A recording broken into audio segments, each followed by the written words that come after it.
Bem, muito bom dia a todas, a todos, a todes.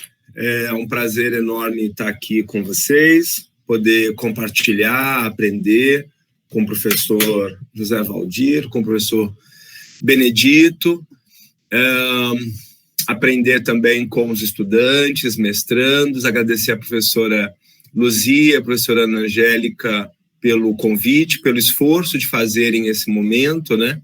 Momento de troca de saberes, de algum modo interdisciplinar, de algum modo trans, porque as ideias vão sendo costuradas, né, vão sendo produzidas a depender das nossas linhas de pesquisa, da nossa formação, das coisas que a gente mais gosta, mais se interessa por discutir, e por aí vai. Eu pedi ao Marcos, que é meu orientando aí no mestrado, para projetar o material, porque eu imaginei que vocês fossem todos ficar com a câmera ligada para a gente poder se ver um pouco mais, mas parece que vocês optaram por deixar desligada, tudo bem, mas eu vou pedir ao Marcos para projetar. Quero mandar um beijo a todas, a todos, caloroso, bem feliz, bem agradável. Marcos, você está direitinho? Um parêntese, meu colega Alexandre, é que se deixarmos as câmeras abertas, não conseguimos acompanhar tudo. Não tem problema. De internet. Tranquilo, sem nenhum problema. Bom, o Marcos vai projetar aí para mim à medida que a gente for falando, for conversando com vocês. Quero dizer que tudo que eu vou dizer é com muito carinho, com muito respeito às diversas teorias, aos diversos teóricos, aos meus colegas aí da UESB, a outras pessoas que foram convidadas, estão aqui também. Eu costumo sempre iniciar, né, pedindo licença do ponto de vista mesmo acadêmico, também do ponto de vista espiritual, né? Então, se tiver gente de terreiro, aí a bênção dos meus mais velhos, a bênção aos meus mais novos também. Porque às vezes a gente, na hora da palestra, da fala, começa a se empolgar e às vezes fala de um jeito, parece que só existe a nossa teoria, né? Não é verdade. Existem uma série de outras formas de pensamento e hoje o que eu preparei para discutir com vocês, para pensar com vocês, é o que eu estou chamando de notas para metodologia dentro do escopo decolonial, anarco-queer e insubmisso, insubmissa. É essa a ideia. Eu começo com uma pequena citação. Pode subir um pouquinho, Marcos? Uma pequena citação de um texto da Grada Quilomba. Esse texto está traduzido, não é o livro dela, né? É uma tradução, está disponível na internet. Esse material, imagino que a professora Luzia divulgou para vocês, né? E ali na sequência vocês também vão poder ver os textos de onde eu estou tirando a leitura, a discussão que a gente vai pensar aqui agora. Bem, dito isso, eu passo a ler o texto da Grada Quilomba e na sequência a gente avança. A Grada Quilomba está ajudando a gente a pensar sobre a epistemologia, especialmente para a gente entender que toda essa discussão em torno de conhecimento, em torno de buscar compreender alguma coisa um pouco mais, lapidar, tem a ver com a epistemologia, né?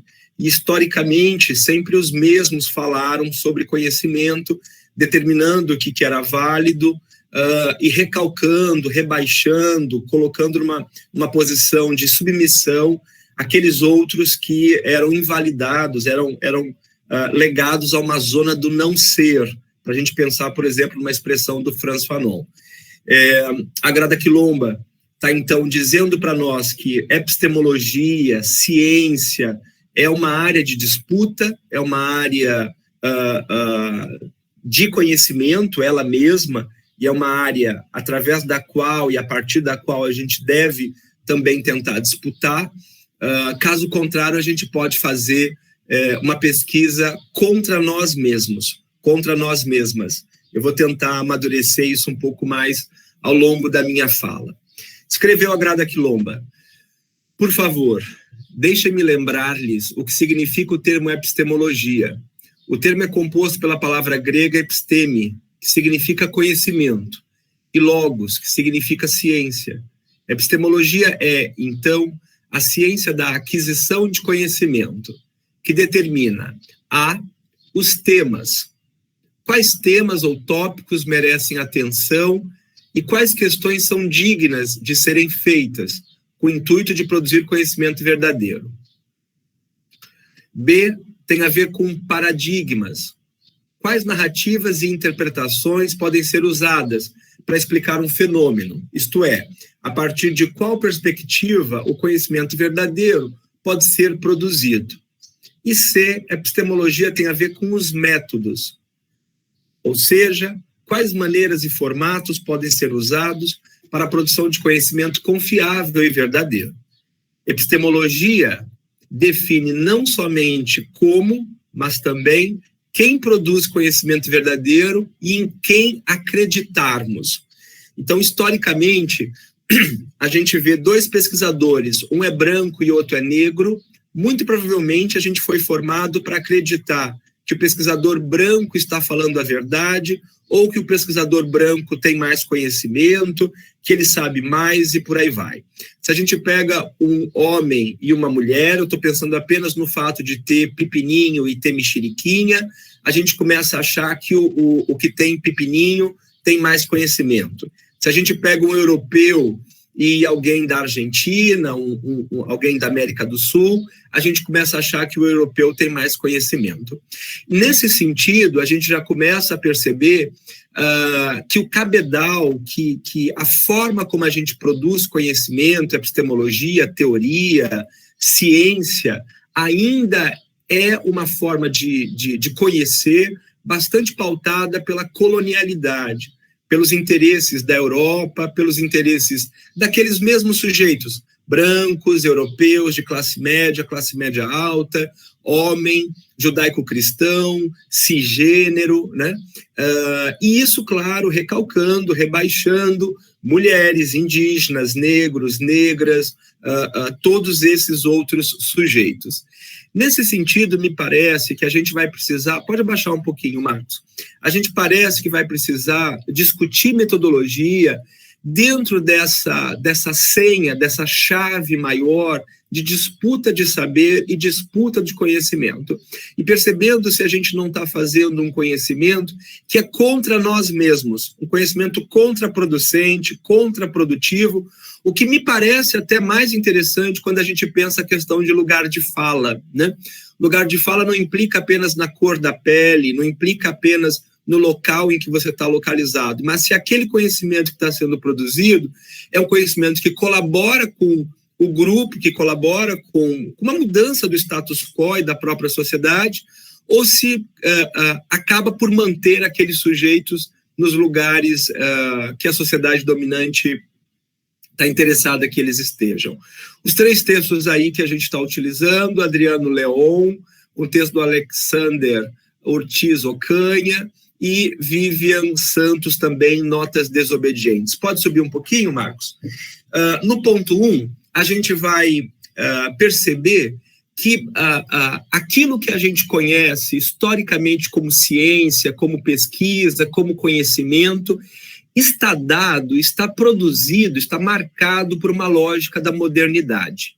Se a gente pensar que desde 2008, pelo menos, sem querer voltar muito atrás, mas pelo menos desde 2008, a modernidade, a Europa, esse eixo anglo-saxão, Estados Unidos, Inglaterra, né? Inglaterra, Europa, evidentemente, mas se a gente pensar que esse grupo não dá mais conta de explicar o que acontece no mundo, a gente precisava não jogar a criança fora junto com a água do banho, como eu tenho dito. Não quer dizer que os saberes europeus e estadunidenses não nos servem mais, mas a gente precisa começar a ter coragem de rasurá-los, a dar uma balançada nesse esquema, porque ele sozinho, pelo menos, não dá mais conta da complexidade do mundo. Essa lógica da modernidade, que historicamente prometeu para nós, dentro de uma chave do positivismo, cartesianismo, de que a ciência ia se desenvolver de tal maneira que todo mundo ia ter liberdade, igualdade, fraternidade, né? A gente sabe que isso é de uma violência, de uma ficção, de uma esquizofrenia, de uma mentira tão grande, que a gente realmente precisa tentar desopilar as nossas pesquisas, os caminhos metodológicos que a gente utiliza, muito corajosamente, inclusive a despeito da CAPES, da Sucupira, né?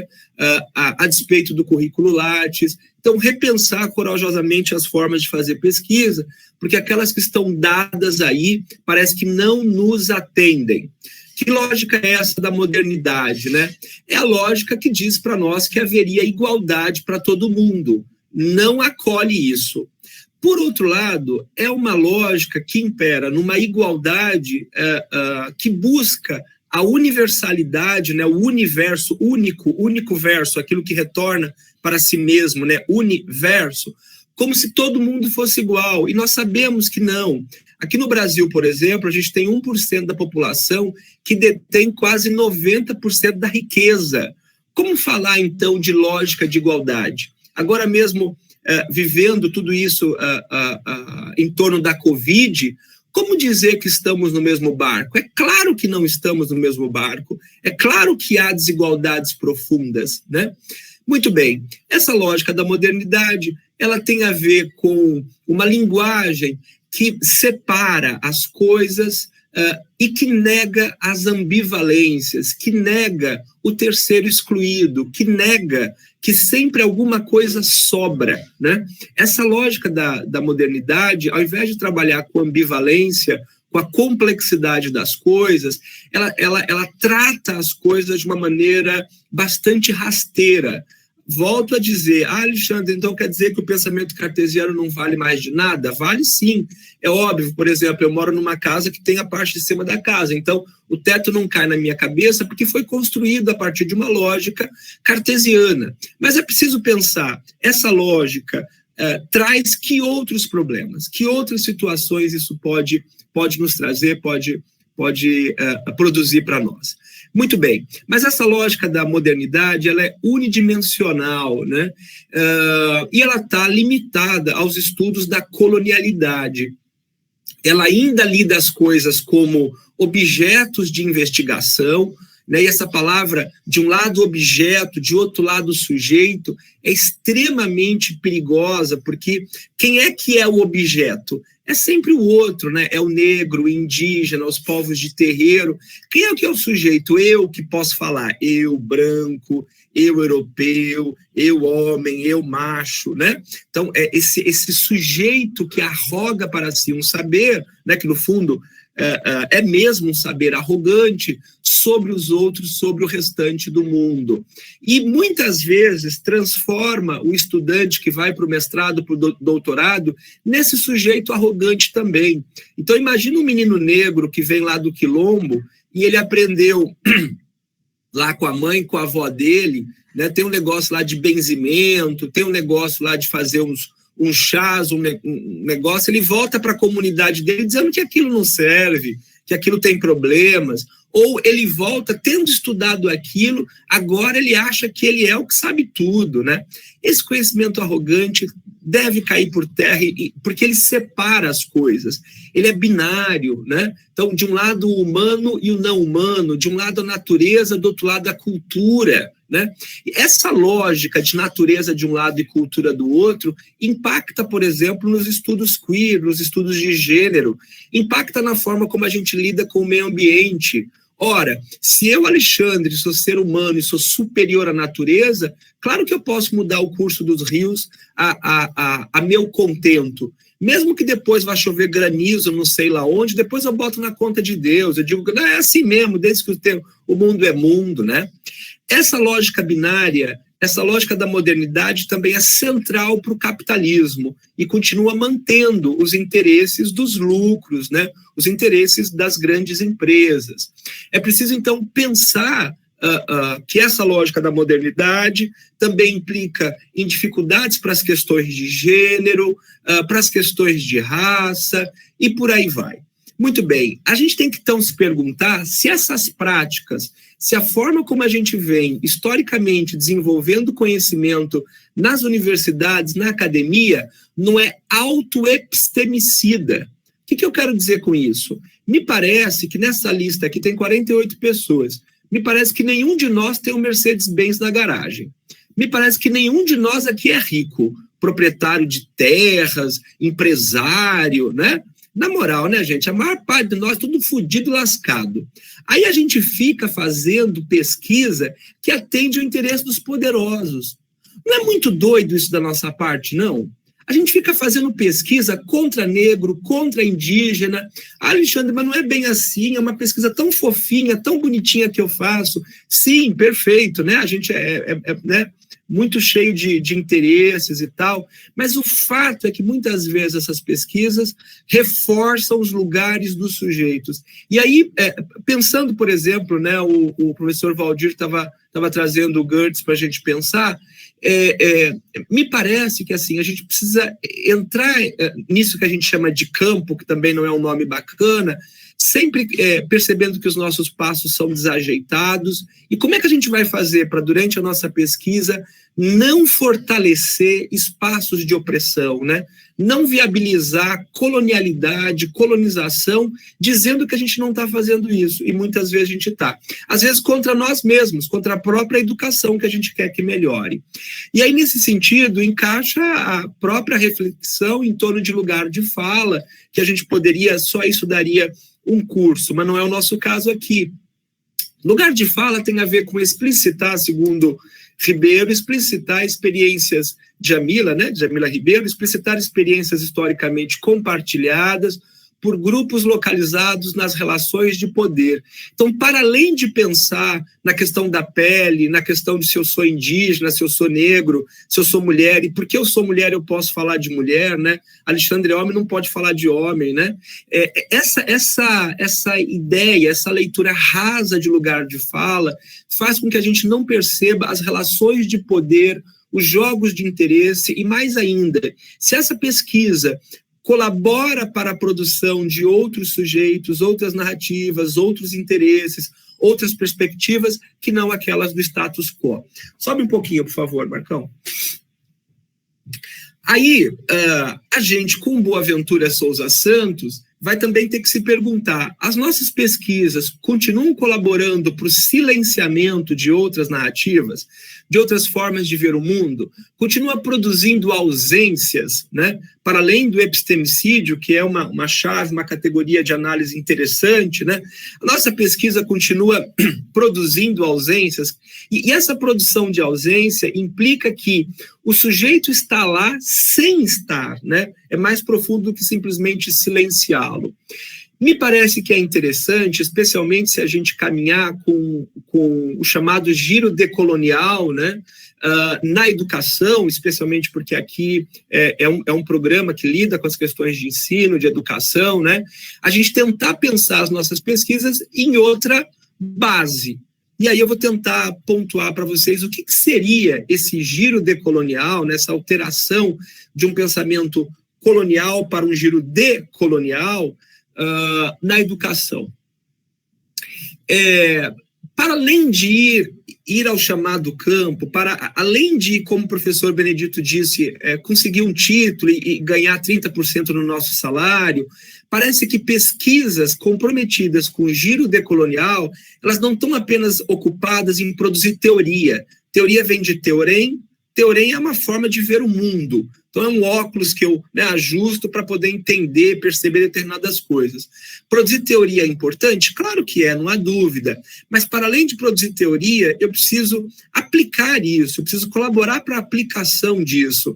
Claro, nessa vertente de ajudar a melhorar, alterar a sociedade, ter uma sociedade mais acolhedora, com a diferença, né? Ter uma sociedade que a concentração de renda, de terra, não seja tão díspare como a nossa, por exemplo. No giro decolonial em educação, a gente caminha para pensar a desobediência epistêmica. Então, ao invés de ficar falando e escrevendo sempre em quadradinho, por uma linguagem falocentrada, né, eurofalocentrada, a gente tentar uma outra forma de escrita, uma outra forma de pensar o mundo. E a gente caminha, então, com outros paradigmas. Por exemplo, se a gente se ocupar de Maturana e Varela, a gente tem a configuralogia. O que é essa configuralogia? É a gente perceber que, a partir de como a gente enquadra a realidade, a gente começa a ver formas, perspectivas diversas. E essas perspectivas diversas, juntando, não dá o todo, porque esse tipo de pensamento que junta partes e dá o todo é o pensamento cartesiano, e mais ainda, é a gente perceber que esses diversos frames, essas diversas enquadraturas, formas de ver o mundo, podem conviver com outras formas de conviver o mundo, né? E, inclusive, a gente vai estar sempre lidando muito mais com contextos do que com possibilidade de encontrar verdade, né, de encontrar algo fixo. Não é isso que interessa num giro decolonial, né? Essa opção decolonial, se a gente se ocupar, por exemplo, do Walter Mignolo, a gente vai perceber que, então, é uma posição epistêmica insurgente, e é insurgente porque ela começa a partir dos interesses daqueles sujeitos marcados, a gente chama de sujeitos do Sul, sujeitos racializados, generificados, enfim, sujeitos historicamente deixados de lado, né? Sobretudo, é uma forma de radicalizar o argumento pós-colonial. Então, a ideia da discussão pós-colonial é a gente perceber que, de um lado, eu não posso entender apenas a colônia, do outro lado, eu não posso apenas entender o colonizado, mas aquilo que se faz tem um entremeio, tem um entrelugar, né? No giro decolonial, o que se vai fazer é radicalizar esse argumento, tentando caminhar para um outro momento, né? Para um momento que a gente está chamando aqui de decolonial. Implica nesse momento decolonial uma coragem muito grande da nossa parte, que é aprender a desaprender. É começar a perceber que essas categorias monolíticas, fixas, tudo muito amarradinho, tudo muito certinho que foi colocado para nós, não dá conta mais de entender a complexidade do mundo. Isso não é simples de fazer, até porque a gente está sempre sendo enquadrado por pensamentos binários, hierárquicos, por ideias simples e rápidas para resolver o problema do mundo, quando, na verdade, dá uma agonia muito grande a gente tentar se desfazer desse complexo colonial todo que foi nos colocado.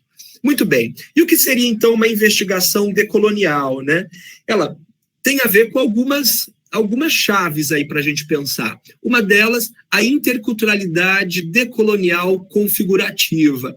Essa expressão toda, evidentemente a gente não vai ter tempo para se deter profundamente nessas categorias, mas para quem minimamente conhece, por exemplo, o pensamento da interculturalidade crítica, de estudiosos, por exemplo, como Catherine Walsh, vai perceber que teve uma junção aí, né? Essa interculturalidade decolonial configurativa está se apropriando, por assim dizer, dos estudos da interculturalidade crítica, dos estudos ali de Maturana, Varela, da configuralogia, para unir essas duas perspectivas e fazer um avanço. Mas, sobretudo, uma investigação decolonial é holística, ela é complexa, ela é ampla, né? Ela caminha, se a gente quiser retomar, por exemplo, Foucault, não estou dizendo que Foucault seja decolonial, nada disso, tá? Mas ela caminha com um pressuposto que me parece básico, que é investigar não é encontrar respostas, investigar é melhorar a qualidade das nossas dúvidas, é fortalecer as nossas perguntas. Se a gente quiser, inclusive, retomar o Nietzsche, é fazer com que a nossa pergunta se transforme em uma pergunta bomba. A pergunta bomba e o homem bomba do Nietzsche é aquele homem capaz de fazer implodir a sociedade, tal qual a gente conhece, não é? Essa investigação decolonial, ela também é bastante reflexiva. Então, veja, a gente não está mais no campo das certezas. As certezas estão lá para o iluminismo, estão lá para o pensamento mais fechado, né, que encontra verdades fixas. Nesse pensamento decolonial, a gente vai caminhar constantemente com um processo reflexivo. É por isso que a metodologia de pesquisa ela está sempre sendo refeita ao longo do processo, né? Ao longo do movimento do sujeito, ou sei lá, o outro nome que a gente vai dar mais interessante, durante o processo de pesquisa dele. Também é interessante a gente pensar que todo pensamento e conhecimento é uma configuração conceitual, ou seja, não é a realidade, não é aquilo que a gente pode chamar de verdade.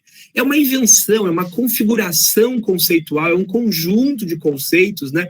Se a gente pensar, por exemplo, com Deleuze, o que é produzir filosofia? Produzir conceito. Se filosofia tem a ver com pensamento e conhecimento, né? Tá aí a história mais ou menos entrelaçada para nós. Agora, também sempre me interessa pensar o que eu chamo de pensamento pensante, que é como é que a gente pensa as coisas que a gente pensa? Ora, o pensamento ele não cai do céu, né? A não ser para quem acredita em igreja, quer dizer, então abre uma igreja logo, né? Abre um partido político, se estiver cheio de certeza. Se quiser fazer pesquisa, se quiser entrar na universidade, mestrado, doutorado, é o campo da incerteza. É uma outra lógica, né? Com todo respeito aos partidos políticos, não que eles mereçam muito, e às igrejas que também estão bilionárias e não merecem muito. Mas, enfim, a ideia não é debochar da fé de ninguém. Aliás, uma outra coisa, a ciência ela está repleta de fé. Tem um livrinho interessante do Derrida com o Vatimo, que o título é A Religião, e os dois discutem a ideia de fé e a ideia de ciência, demonstrando o quanto, historicamente, a gente precisou acreditar em coisas que a gente não via e que não tinha certeza absoluta para que o conhecimento pudesse avançar. Então, faz parte, a fé está entrelaçada nesses caminhos todos, né? Mas eu dizia, como é que a gente pensa? Como é que a gente faz para pensar aquilo que a gente pensa? Bom, ora, tem a ver com as questões conceituais que vão sendo colocadas para nós ao longo da nossa vida, tem a ver com a forma como a gente vai sendo configurado, como a nossa subjetividade vai sendo formada, como signos, como sinais vão sendo propostos, colocados para nós, né? Pensamento é uma configuração complexa, neuropsicossocial, né? Porque, ora, se a gente perguntar para um garoto do ensino médio, muito provavelmente, né? Como é que você pensa? Ele vai dizer, professor, eu penso com a minha cabeça, eu penso com os neurônios, eu penso com o cérebro, né? Ninguém pensa com o cérebro faz ligação sináptica, né? A gente pensa com o nosso corpo todo. E a gente pensa com o nosso corpo todo em relação com o mundo. Se tiver mais quente, eu penso de um jeito. Se eu tiver com fome, eu penso de outro. Se tiver com a unha encravada, pensa de outro. Se tiver menstruada, percebe?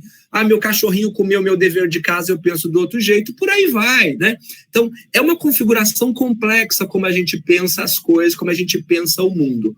Mas, sobretudo, nessa chave decolonial, queer, insubmissa que eu estou tentando pensar com vocês, de algum modo, a gente é cativo de significados, né? Porque o pensamento, ele se por um lado, uma configuração conceitual, essa configuração conceitual não é feita sem signos. Quem é das letras, né? O Benedito é das letras como eu imagino que algumas outras pessoas aqui também o são, né? A Ana Caroline que eu estou vendo aqui, não sei quem mais, mas quem é das letras vai lembrar. Se você pensar, por exemplo, os estudos de signo, junto com Charles Sanders Peirce e outros teóricos da semiótica, a gente vai lembrar, né, de onde é que vem o sentido? O sentido vem vem de onde algo produz para que o sentido ocorra. Então, essa lógica não diádica, mas triádica, né, vai além do significado, significante do suci, aponta para nós que os sentidos eles nascem de algo que está produzindo. E esse algo a gente convencionou chamar de signos. Isso dá um debate danado, porque, de algum modo, por exemplo, as feministas vão dizer, mas peraí, se tudo é signos, quer dizer que eu, mulher, não existo? Não é que eu, mulher, não existo, né? Eu, mulher, existo como mais um dos signos, mais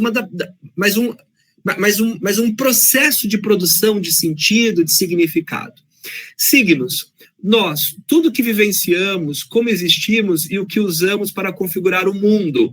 Se a gente pensar, por exemplo, com o Wittgenstein, ele dizia que o tamanho da minha linguagem é o tamanho do meu mundo. né? Ora, o tamanho dos signos que eu conheço, que eu acesso, que eu manejo, e esse eu não é o eu antropocêntrico, não é aquele sujeito vitruviano, né, que é como se estivesse boiando no éter e ele sozinho pudesse manejar tudo, né? Não é bem assim. Mas o fato é que, se eu, Alexandre, sei falar 3, 4 línguas, o tamanho do meu mundo, eu não estou dizendo que isso é melhor ou pior, mas é maior do que o tamanho do mundo daquele outro sujeito que conhece uma língua apenas, né?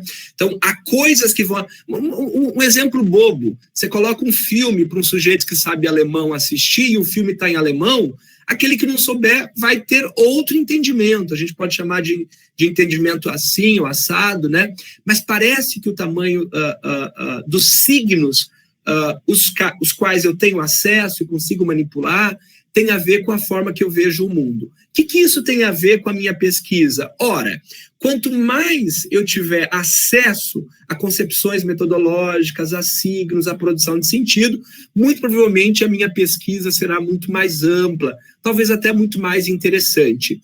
Outra coisa que me parece interessante pensar com vocês aqui, nessa seara dos signos, é que aquilo que a gente chama de realidade é uma configuração sígnica, né? Então, a realidade por si só não existe. Se ela existir, ela é inalcançável. Se a gente tentar alcançar o que a gente chama de realidade, a gente só vai fazer isso mediatizado por signos. A gente só vai fazer isso através de signos, palavras de palavras, signos de signos, constantemente. Tem um textinho da Adélia Prado que ela diz que a palavra cansa e não alcança. A gente tenta alcançar a realidade e não alcança. Alexandre, então quer dizer que eu não preciso me preocupar com a chamada realidade? Não é bem isso, não é um laissez-faire, né? Chuta o balde, sai fazendo o que quiser, não. Mas o fato é que aquela história que venderam para nós, que a gente poderia encontrar a verdade, a realidade, a gente não vai encontrar, né? E a gente não vai encontrar por diversos motivos. Um deles é esse recorte sígnico que eu estou pensando, trazendo para vocês. O outro é de que, por exemplo, se a gente pensar só no sujeito humano, isso que a gente convencionou de chamar de humano, o nosso corpo simplesmente não dá conta de compreender a realidade, né? Por exemplo, tem sons acontecendo aqui agora que eu não consigo ouvir, porque o meu ouvido ele foi produzido para ouvir determinados sons e não outros. Tem cores que eu não consigo enxergar. Se a gente pensar, por exemplo, tem uma águia no céu e essa águia vê lá um peixe lá embaixo, porque a visão dela foi configurada historicamente, né, geneticamente, por aí vai, tal, para poder pegar aquele animal, aquele peixe, seja lá o que for ali embaixo, e que nós não vamos conseguir enxergar. Não à toa, por exemplo, nós construímos aparelhos. E a gente já sabe que nós vivemos hoje num mundo em que o nosso corpo não é essa coisa apenas de carne e osso, né? Eu, por exemplo, estou usando óculos. Se eu tiro o óculos, eu enxergo uma coisa. Se eu boto o óculos, eu enxergo outra. Então, o cientista, lá o biólogo, sei lá, vai pegar uma plaqueta, um sangue, não sei o quê, e ele olha no microscópio. E ele vai ver determinadas coisas que o olho nu, por assim dizer, não consegue ver. Mas o fato é que, se a gente não consegue mais acessar a verdade, se a gente não consegue mais acessar a realidade, isso deixa a gente mais leve para pensar em realidades, em verdades, sempre no plural e oscilante. Por que oscilante? Porque elas vão ser alteradas ao longo do tempo, a partir do jogo que a gente faça, a partir dos interesses, até da própria ideologia, das questões de poder que estão aí presentes. Quando eu falei de configuração, então, eu estou dizendo que aquilo que a gente faz, né, e lida com conhecimento, tem a ver com uma trama, um entrelaçamento, redes de redes. Ora, se são redes de redes, se são nós, se é uma coxa de retalhos, volto a dizer, a gente abandona, deixa por terra lá, quietinho, a ideia de a verdade absoluta, né? Esse configurar, então, implica em buscar algumas respostas para perguntas, mas não completamente, né? E ao fazer isso, a gente vai estar sempre configurando realidades, a gente vai estar sempre inventando realidades, né? A realidade, então, é a forma como sentimos e configuramos coisas para responder aquelas perguntas que a gente colocou para nós. É preciso também pensar que historicamente ensinaram a gente a pensar a partir de bases binárias. Então você pega qualquer criancinha lá de 4, 3 anos, sei lá o quê, e começa a ensinar para ela as cores, né? Bota aquela aquarela de cores para ela e diz assim, cadê o amarelo? Aí ela vai no verde, ela vai no azul. Não, tia, esse não é o amarelo é esse, o verde é aquele. Chega um momento que você fala, cadê o amarelo? Ela aponta exatamente o amarelo, né? Só que a gente sabe que o amarelo em si não existe. É uma invenção. Assim como o homem em si não existe, assim como o negro em si não existe, assim como o indígena em si não existe. São dualismos que foram criados para a gente tentar entender o mundo, mas que são nocivos. E são nocivos por diversos motivos. Um deles porque eles primam pela hierarquia. Quando eu digo homem, mulher, bem, mal, certo, errado, eu não digo apenas isso na horizontal, né? Eu digo na vertical. É homem, mulher, ocidente, oriente, civilizado, não civilizado. Quem são os não civilizados, percebe? Quando eu digo homem, homem poderoso, mulher, isso explica para nós por que o homem, em média, ganha salários maiores do que as mulheres. Se a gente pensar, por exemplo, no nosso país, né, o sul, sudeste, o nordeste, é nessa hierarquia que a gente foi ensinado a pensar. Então, o convite de um pensamento decolonial, de um pensamento anarco-queer, insubmisso, é pararmos de pensar sobre dualismos, sobre hierarquias, sobre pensamentos opositores, opositivos, porque eles são nocivos, eles jogam contra nós mesmos. E tem uma outra coisa que a gente precisa ter coragem de colocar nas nossas pesquisas, que é o desejo, que é o sentimento, né? Então, historicamente, aquele pensamento da modernidade disse para nós, haja com a razão, nada de emoção, né? Então, deixe o empírico de lado, deixe o sentimento de lado, o que importa é fazer uma análise, então você vai lá, etnografia no campo, anota tudo no seu caderninho, e o Valdir deve ter dito isso, eu cheguei um pouquinho depois, ele já estava falando, não sei, mas imagino que ele também faz parte desse tipo de reflexão. Os próprios estudiosos, né, e os etnógrafos dizem, olha, quando eu vou para campo eu anoto uma coisa, às vezes na pesquisa eu boto outra, tem um jogo lá, né? Então o sentimento está presente, é a gente que acha que a gente é objetivo, mas essa objetividade ela é apenas suposta, logo ela precisa ser rasurada. Bom, sentir, pensar e atuar, né? E eu estava falando agora há pouco para vocês sobre pensamento, a gente também atua como a gente pensa. Então, a depender da forma como a gente foi subjetivado, construído historicamente, pela nossa família, pela nossa religião, etc, etc, etc, implica na forma como a gente vai pesquisar também, né? Como a gente vai ler coisas, né? Agora, sobretudo, não há ação sem emoção. Toda ação é emocional. Nos posicionamos e agimos conforme a emoção, conforme... E olha que eu não estou nem pensando aí do ponto de vista da psicanálise, porque se a gente levar a psicanálise a sério, a gente vai perceber que não há possibilidade nenhuma de objetividade que não seja contextual, situada, se a gente quiser pensar com Dana Haraway, por exemplo. Sobe mais um pouquinho, Marcão. Aí, nesse sentido, não tem como a gente planejar tudo, né? Eu acho estranhíssimo aqueles sujeitos que chegam para fazer pesquisa, e aí você pergunta como é que vai ser, o cara sabe a pesquisa dele do início ao fim. Tem alguma coisa estranha aí, né? Porque se a gente está numa coxa de retalhos, a coisa é movente, é performática, é o campo da incerteza, né? Como é que eu consigo planejar tudo? É óbvio que eu também não vou sem planejar nada, mas eu preciso perceber que o meu plano não pode ser uma camisa de força, senão coisas vão aparecer na minha frente e eu não vou conseguir vê-las, porque eu estou tão enquadrado naquela metodologia que disseram para mim que é a correta, que é a bacana, a ideal para o meu estudo, sei lá o quê, né? Com pouca margem de movimentação, provavelmente uma série de coisas vão ficar de fora. Volto a dizer, isso quer dizer que o que vale é ser irresponsável? É o laissez-faire? Claro que não. Inclusive, para questionar o sistema, a gente precisa conhecer como é que o sistema funciona, né? Bom, os questionamentos podem emergir durante toda a investigação. Então, durante todo o processo, você vai alterando coisas aqui e acolá, a depender de como é que os meandros, as coisas vão acontecendo. Tem gente que, por exemplo, trabalha com estado da arte. Eu mesmo peço para os meus estudantes fazerem estado da arte, mas é preciso lembrar que estado da arte é aquela história, né? A gente sobe no ombro do gigante para enxergar mais alto. Então, quem é que já estudou aquilo que eu estou pretendendo estudar? Perfeito, tem que fazer essa revisão mesmo, né?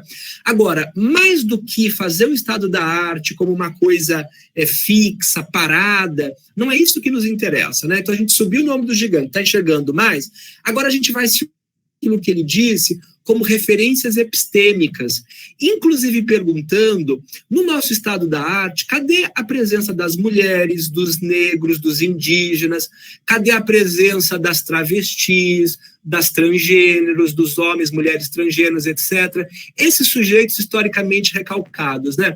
E à medida em que eu vou escrevendo o meu texto, que eu vou elaborando as coisas, que eu vou produzindo a minha pesquisa, é importante que essas referências epistêmicas, e aí não se trata de um capítulo marco teórico, um capítulo estado da arte, sei que muita gente trabalha assim, tá? Eu particularmente acho um grande equívoco, mas há pessoas que trabalham dessa forma, bem compartimentado, com as coisas separadinhas, né?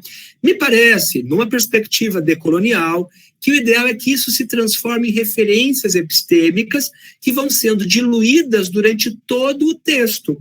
Então, imagina que eu estou fazendo uma dissertação, estou fazendo uma tese, então não vai ter lá o capítulo de referencial teórico-metodológico. Ao longo da minha escrita, a teoria vai aparecer. Ao longo da minha escrita, essa referência epistêmica vai aparecer. E mais ainda, quando ela aparecer, então eu, Alexandre, estou escrevendo, aí eu estou escrevendo e eu li o Paulo Freire, por exemplo, sei lá, né, para dizer determinada coisa. Quando eu ler aquele texto, quando, sei lá, a Maria, minha orientadora, lê aquele texto, ela não quer ler o Paulo Freire, ela quer ler o Alexandre que leu o Paulo Freire, percebe?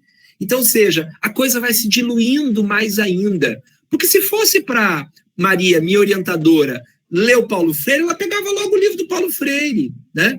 Então, agora, isso é simples, é rápido e é fácil de fazer? Não, é um exercício, porque a gente foi ensinado a compartimentar as coisas. A nossa universidade ainda está dentro daquele ponto 1 que eu coloquei lá para vocês, né? Da modernidade, do iluminismo, enfim.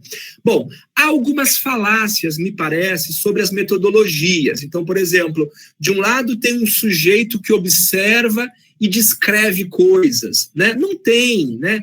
A física quântica já ensinou para nós que não tem essa coisa do sujeito de um lado e objeto do outro.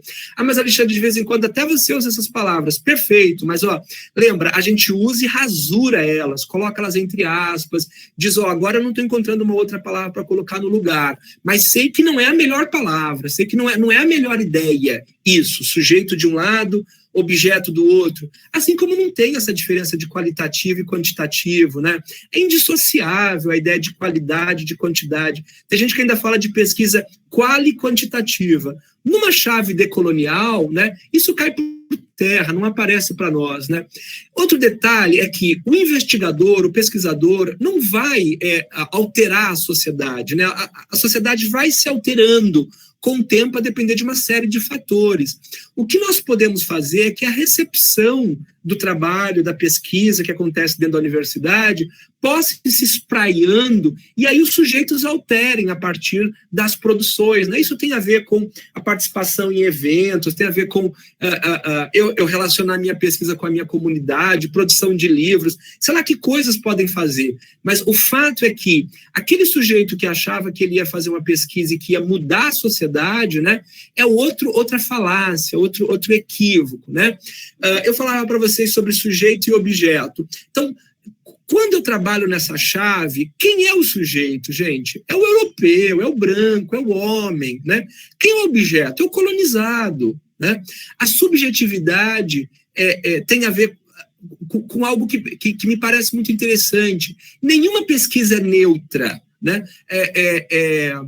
Eu dou aula de língua portuguesa no primeiro ano do ensino médio e os meninos chegam na escola dizendo assim, professor, mas eu não posso usar o eu, né? Porque eu tenho que ser neutro, né? Aí você tem que tentar lidar com o garoto para ele sair dessa chave de que se ele utilizar em primeira pessoa, ele não é neutro, mas se ele utilizar lá o pronome estiver escondidinho, né, a coisa dá mais certo. Não, toda pesquisa é subjetiva, né? Não há possibilidade nenhuma de neutralidade, nenhuma, é zero. Essa separação também entre prática e teoria, que inclusive é contra nós professores, é contra nós educadores, porque se a gente fica separando as coisas, prática de um lado e teoria do outro, depois o Bolsonaro vai dizer, tá vendo, esses professores não fazem nada, não tem nada de produtivo, nada de bom, é só teoria, né? Eu fico dizendo que às vezes a gente inclusive exagera, a gente fica fazendo masturbação de neurônio, né, masturbação mental, pensando. Não é isso não, né? Todo trabalho que não, e na verdade não vai acontecer isso, né, de separar a prática de teoria, mas todo trabalho dentro dele já comporta essas duas coisas um pouco mais, um pouco menos. Bom, eu falei da razão e da emoção agora há pouco, sobretudo porque nós somos sujeitos da emoção. Quem entra no mestrado, no doutorado, tem algum desejo, quer pesquisar alguma coisa, né? Foi mordido por alguma coisa, tem algo que interessa para ele, né? Tem algo que interessa para o orientador, para a orientadora ou colaborador, se a gente quiser chamar, eu prefiro inclusive, né? Bom, viver, pensar e investigar não estão separados, essas coisas estão juntas, né? E aí, nesse sentido, me parece que numa chave decolonial, anarco-queer insubmissa, a interseccionalidade é imprescindível. Se a gente olhar, por exemplo, para o nosso programa, claro que para atender a CAPES tem linha 1, linha 2, né? Então, de um lado ficam os sujeitos que discutem umas coisas, outros discutem outras, por exemplo, a linha 2 na qual eu estou, discute mais profundamente gênero. Não é que a linha 1 não vá discutir, tem que discutir, inclusive. Não é que a linha 2 não vai discutir aspecto da linha 1, vai discutir, inclusive, né? Agora, mais ainda seria bacana a gente perceber que tudo está ligado, é emaranhado, né? Interseccionalizado mesmo. Não dá, especialmente depois dos estudos decoloniais, Maria Lugones, outras teóricos, não dá para a gente pensar que eu vou estudar racismo de um lado e do outro lado vai estar a questão de gênero, a questão homoafetiva. Outra questão para nós é a gente fazer uma reflexão em torno da linguagem que a gente usa. A nossa linguagem, na maior parte das vezes, é uma linguagem heteronormativa. Inclusive, mulheres usam isso nas suas pesquisas, nas suas escritas. Vou dar um exemplo bobo. Maria e o cachorro foram atropelados. A Maria está escrevendo isso, dizendo que ela foi atropelada junto com o cachorrinho dela. Maria e o cachorro foram atropelados. Ela faz a frase concordar com o masculino. Ela não percebeu ainda que o cachorro nessa frase é mais importante que ela. Maria e o cachorro foram atropelados. Olha que violência. Nesse sentido, a gente vai precisar de uma outra linguagem para escrever os nossos textos, né? Uma linguagem que concorda com uma outra escrita. Muito bem. Pessoas que trabalham com as questões de gênero, com as questões queer, precisam ter algo em mente. Queer vem do inglês estranho, mas não é só isso, né? Queer é aquilo que não dá para catalogar. A gente até cataloga para dizer que entendeu, nesse momento, contingencialmente é isso, mas sabemos que não é só isso, vaza, é muito mais do que isso, né? Agora, tem algo também fundamental nos estudos queer, a gente parar de olhar o gay a partir do não gay, do hétero, porque o hétero é aquele não marcado. É igual quando a gente olha o branco, a gente olha o negro, e para olhar o negro a gente tem que olhar o branco. Está sempre juntinho, né? Está sempre atrelado. Precisamos desatrelar essas coisas, né? Porque não é que elas não tenham relação, evidentemente tem relação, óbvio, né? Uma relação de conflito, de aproximação, de separação, fetiche, por aí vai, né?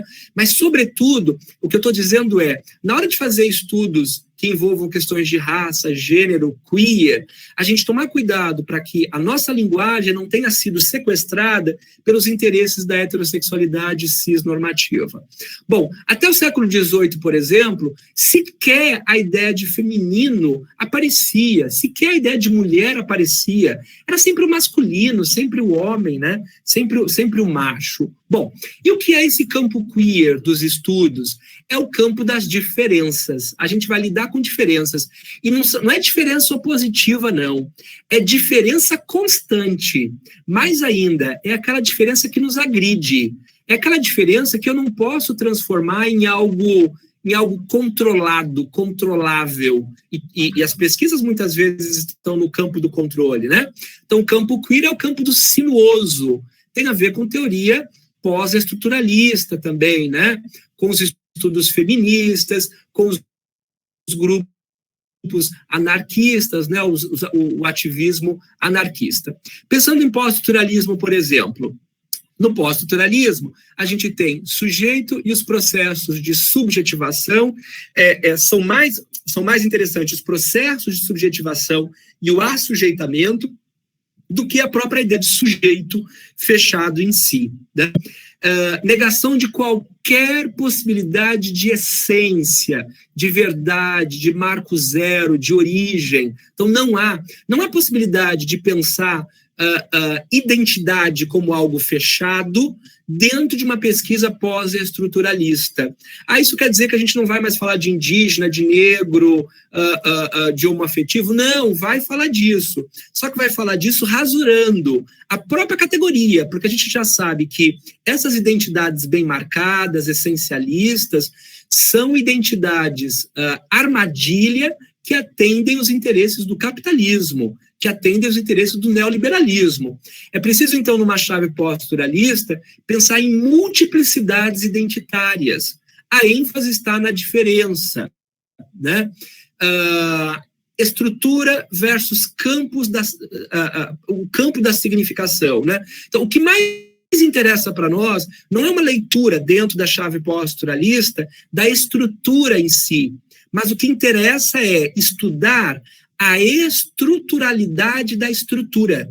Como é que essa estrutura foi configurada para ser desse jeito e não de outro jeito? Ou seja, nos interessa mais o campo da significação. Como é que esse sentido foi produzido para ser esse sentido e não outro? Ok? E nega o binarismo, como a gente disse agora há pouco. Teoria queer e tendências anárquicas tem a ver com poder descentralizado. Especialmente tem a ver, se a gente se ocupar do Michel Foucault, como poder. Poder não é aquilo que é negativo, tampouco é positivo. O fato é que poder é produtivo para o Michel Foucault. E outro, o poder é filigramático, ou seja, ele não vem de cima para baixo, ele está em todos os lugares, em todas as direções, né? Então, os estudos queer e as tendências anárquicas ajudam a gente a pensar que o poder é relacional, produzido pela ação humana. A identidade aparece muito mais como performance. E performance aí, gente, não é do campo do teatro, não, tá? Então eu posso fazer a performance que eu quiser? Não é bem isso. Se a gente lê a Judith Butler, por exemplo, a gente vai perceber que performance vai bem além, está em outra chave. A gente, de repente, pode pensar um pouco mais depois, se alguém quiser. Com Guattari e Deleuze, por exemplo, a gente vai pensar que há uma máquina que instrui e racionaliza o campo do desejo, né? Se a gente utilizar essa afirmação para a ciência, para as pesquisas que a gente faz, né? Então, e, por exemplo, quisermos também incluir aí o Michel Foucault do A Ordem do Discurso, o que é a academia, se não um local que tenta instruir e racionalizar o nosso desejo? Só que tem um detalhe, o desejo é aquilo da ordem do que vaza, da ordem do que fica reprimido e, de algum modo, retorna.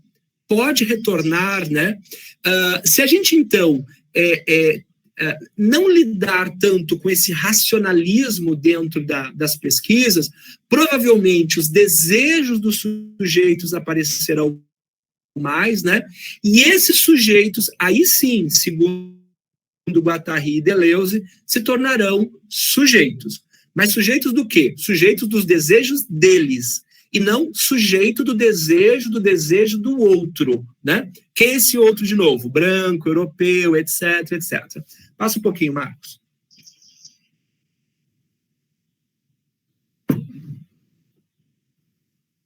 Pode subir. Aí, 25 lá. Agora, o desejo, ele não tem forma. Inclusive, a gente não encontra o desejo no corpo da gente. Onde é que está o desejo? Ela está debaixo do sovaco, está na orelha, está não sei aonde, né? Ele é um elemento transgressivo. Se a gente, inclusive, deixar que o nosso desejo apareça, talvez até a nossa escrita se torne mais poderosa. Às vezes, nós, professores, recebemos textos frágeis, textos simples, também porque muitas vezes os desejos dos sujeitos estão sendo recalcados, né? Os corpos deles estão se tornando corpos dóceis, frágeis, né? Muito bem. Esse desejo tem a ver com revelação das diferenças e a subversão da moralidade e dos moralismos que foram colocados em nós. O desejo tem a ver com anarquia, né? Anarquia, volto a dizer, quer dizer que então vale tudo, né? Todo mundo com todo mundo, é aberração, como diria aquele outro ministro da educação, é a balbúrdia. Não, não é isso, né? Mas o desejo é o que nos diferencia, nos torna ambíguos e ambivalentes. O Bené estava falando agora há pouco sobre educação. A escola é um dos espaços que mata o desejo. Se a gente pensar que ela bota logo no menino um uniforme. O que é uniforme? Uniforme, forma única. Se eu boto uniforme, uma camisa, uma calça, não sei o quê, né, e tal, parece todo mundo aquela máquina de produção, aquela coisa igualzinha, né, e os desejos vão sendo manietados, silenciados, né, aquietados. Numa pesquisa de cunho anarco-queer, insubmissa, de cunho decolonial, o desejo precisa ser aflorado. É por isso que normalmente eu pergunto para os estudantes que eu oriento, ou quem quer caminhar por essa área, o que é que você deseja. Não é aquele desejo que você deseja porque você quer fazer o Alexandre feliz. Não, não é não. É o que é que você deseja. E aí bora ver se a gente acompanha o desejo do outro. Muito bem. Produção discursiva em torno do desejo, né? Série bem complexa e longa, série histórica, né? Então, sempre se falou muito em torno do desejo, sempre se produziu muito toda uma discussão para recalcar o desejo. A antropologia, por exemplo, ela, inclusive, a partir de uma leitura decolonial, precisa passar por uma análise, por um questionamento, por processos de rasura, assim como outras áreas do conhecimento têm passado, a sociologia, a psicologia, por aí vai, né? Porque a antropologia, em algum momento, começou a achar que havia sociedades primitivas, que havia comportamentos que precisavam ser civilizados, né? Que havia sujeitos que tinham que ser educados, classificados. Esse tipo de antropologia, me parece, especialmente num programa como o nosso, que não nos serve, porque esse tipo de antropologia serviu historicamente para dominar o outro, para mumificar o outro, para silenciar os desejos do outro, né? A gente pode pensar que esse sujeito que vai fazer a pesquisa deve tentar experimentar uma imersão na cultura do outro. E essa imersão não tem a ver com a quantidade de dias. Esse é um debate que a galera faz. Etnografia é com 10 dias ou é com 100 dias, né? Me parece que o mais interessante eu consigo ficar imerso naquele espaço, naquela cultura, e ficar imerso é estar em maior contato possível, e ao mesmo tempo tentar me livrar daqueles moralismos, daqueles desejos outros, daqueles discursos binários, aquela tralha toda que foi colocada em mim, porque se eu for para a cultura do outro, utilizando o que eu só vou ver sou eu mesmo. Lembra do Caetano Veloso? Narciso acha feio aquilo que não é espelho. Então, se eu for para outro local, a partir do meu olhar, obviamente eu não vou entender o que está acontecendo e vou agredir aquele outro. Como é que seria, então, uma análise de dados numa metodologia anarco-queer? Essa metodologia, para além de se preocupar com aquilo que historicamente disseram para nós, que é para a gente fazer a leitura, ela vai se ocupar de outras coisas também. Por exemplo, imagina que você está entrevistando alguém e o cara para, o cara trava, o cara embola as palavras, o cara troca ideia de lugar. O que a gente está dizendo é que, numa metodologia anarco-queer, interessa muito mais aquilo que não foi dito do que aquilo que foi dito. Aquilo que falta, aquilo que falha, aquilo que tem a ver com um xiste, com um deslize, percebe?